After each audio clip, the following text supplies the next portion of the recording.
Cockroach जनता party बनने के बाद से सिस्टम के सारे दीमक डरे हुए हैं। तैयार हो जाओ दीमकों, देश को बहुत खा लिया तुमने, अब कॉकरोच तुम्हें खाएंगे और देश को खोखला होने से बचाएंगे। मुझे जो पहली बार कॉकरोच पता चला था जब मैं बड़ा हुआ था तो मेरी माँ ने बताया था कि कॉकरोच जो है अंधेरे में रहता है, कॉकरोच इकट्ठा होकर रहता है, कॉकरोच हर शोभन वस्तु पर आक्रमण करता है, कॉकरोच बनी बनाई व्यवस्थाओं को नाश करता है, कॉकरोच सड़न में पैदा होता है और हाँ दोस्तों, आप लोग सही समझे, मैं कॉकरोच हूँ। लेकिन मेरे कॉकरोच होने पर आजकल इतना हाय तौबा क्यों मचा हुआ है? और अगर मैं सही हूँ तो क्या यह हाय तौबा जानबूझकर मचाया जा रहा है?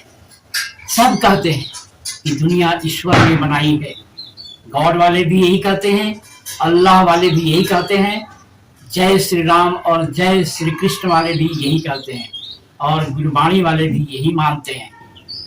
अब जब मुझे भी भगवान अल्लाह ईश्वर ने बनाया है तो कोई ना कोई मकसद तो होगा मुझे बनाने के पीछे, क्योंकि दुनिया का हर ज्ञानी, हर पंडित यही कहता है कि धरती पर जो कुछ भी दिखाई देता है उसके बनने के पीछे कोई ना कोई उद्देश्य होता है। अंग्रेजी में बोले तो पर्पस।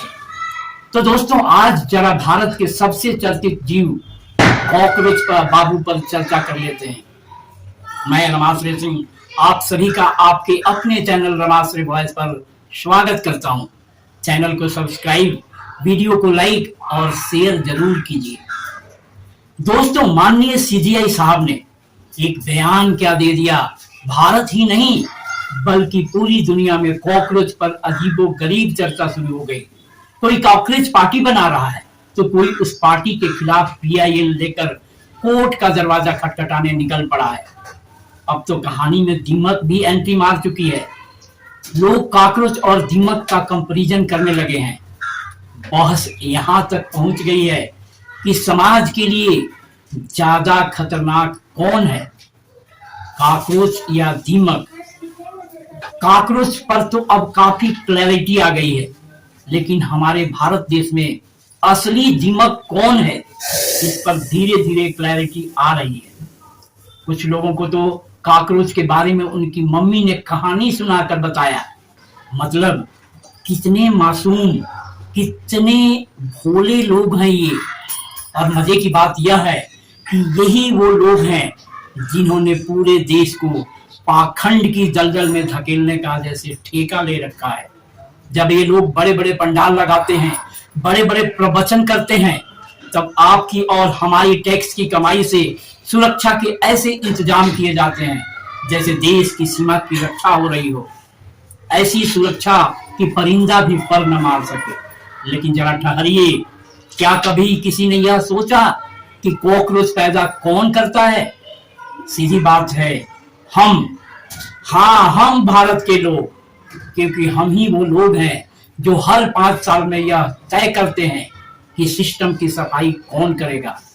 अब अगर सिस्टम में गंदगी होगी तो भाई वहां कॉकरोच तो पैदा होगा ही।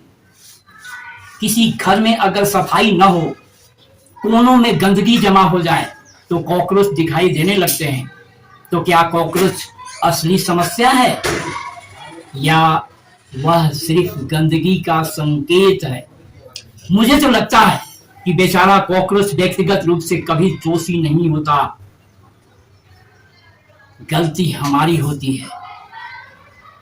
हम अपने घर की सफाई नहीं करते, फिर कहते हैं अरे कॉकरोच कहां से आ गया।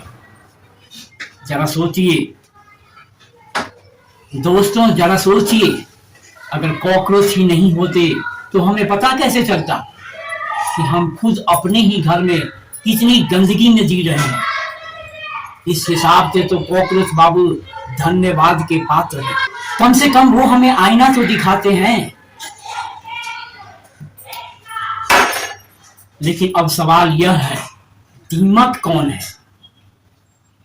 क्योंकि कॉकरोच तो दिख जाता है, वो भागता हुआ नजर भी आ जाता है, लेकिन दीमक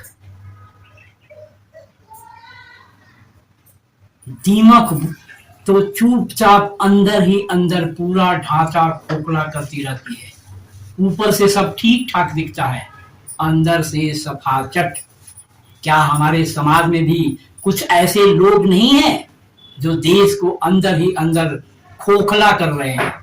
जिनका देश के विकास में रत्ती भर भी योगदान नहीं, लेकिन टैक्स के पैसों पर लाखों की सुरक्षा लेकर घूमते हैं, और दूसरी तरफ एक आम आदमी, उसे कभी सड़क पर, कभी अस्पताल में, कभी सिस्टम के नीचे कीड़े मकोड़ों की तरह मरने के लिए छोड़ दिया जाता है।